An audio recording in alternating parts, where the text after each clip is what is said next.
Hello everybody and welcome to day 18 of our ISA egg incubation.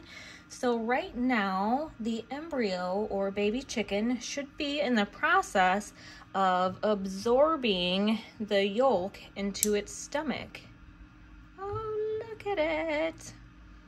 But what that does is it allows the baby chick to go up to 48 hours without food or water after it's born. It provides all the nutrients that they need to get them started off on the right foot. And yes, we can see for sure that there has been quite a bit of growth over the last 2 days since we did our last check. And it looks like there is a little movement going on in there. It's a little easier to see now that the baby's running out of space in there. But its head should be positioning up closer to the air sac than it is, or that I can see anyways. But it should start putting its head up here. It looks like the head.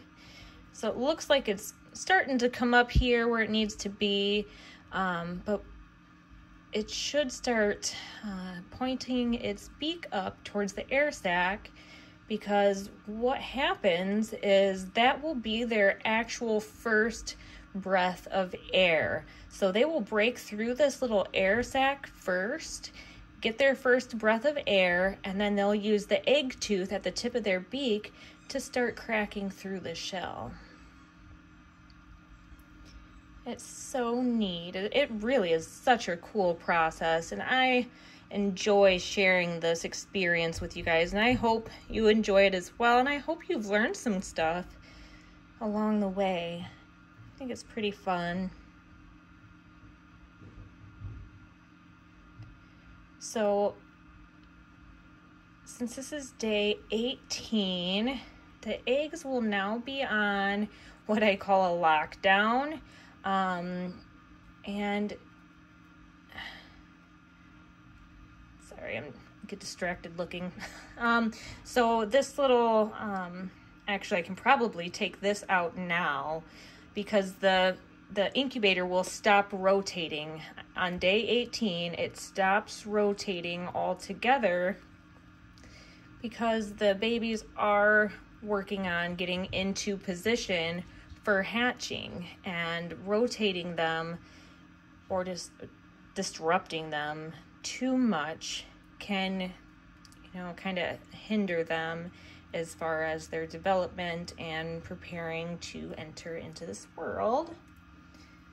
So I will be taking this white tray out as soon as I'm done candling the eggs.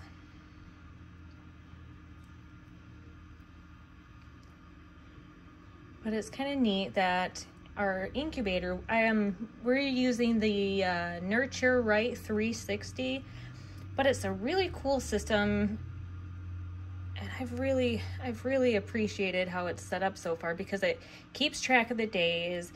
I can, do a quick glance and check the humidity and the temperature, and it stops rotating all on its own at day 18.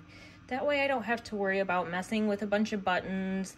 I am not tech savvy, so it's really an easy setup. So I'm glad I ended up going with that kind of incubator, especially when I first started. I had no idea what I was doing, and it made it foolproof. Even the directions were extremely helpful. And I've done a lot of research on my own and have learned so much, but the incubator, it set me up for success. So if you're looking to do this, I definitely recommend the Nurture Right 360. And don't worry, I'm not sponsored by anybody, so I'm not being paid to advertise for them. I'm telling you truly from my experience, I am extremely happy with that incubator. And it has a light on top of it that you can use as well, and it's a great light actually. But when I'm doing the recordings, I find it easier to use a handheld candler. Yeah, I think they're looking pretty good in here.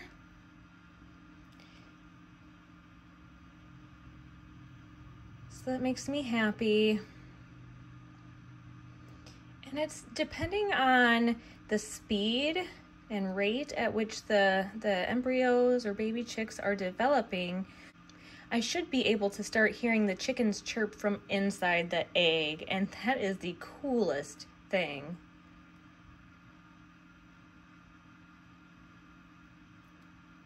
So that's when they'll break through the air sac, and then we'll be able to hear them start chirping. And it's usually a day, sometimes that same day, but for a majority of the eggs that we have incubated and hatched, it's been about 24 hours later that the chicks start hatching. So that's pretty cool.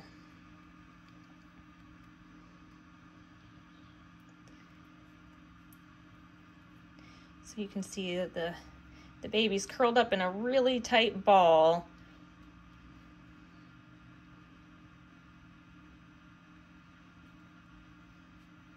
But it looks as if its head's creeping up here.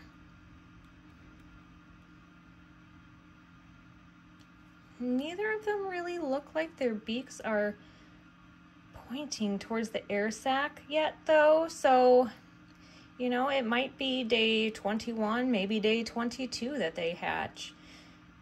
So we'll just keep checking them.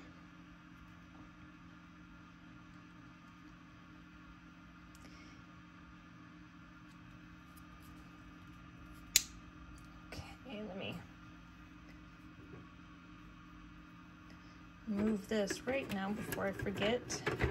Just it's super easy to pop on and off. But we want to make sure that it's removed now. That way, if they do start hatching, the babies don't get caught up in that tray and get stuck when they're trying to hatch. Nobody wants that. Being born and trying to hatch through that egg is rough enough on them, so I don't want to make it more difficult than necessary. But all right, guys, thank you so much for checking in, and I will continue to keep you updated. Have a great day, everyone.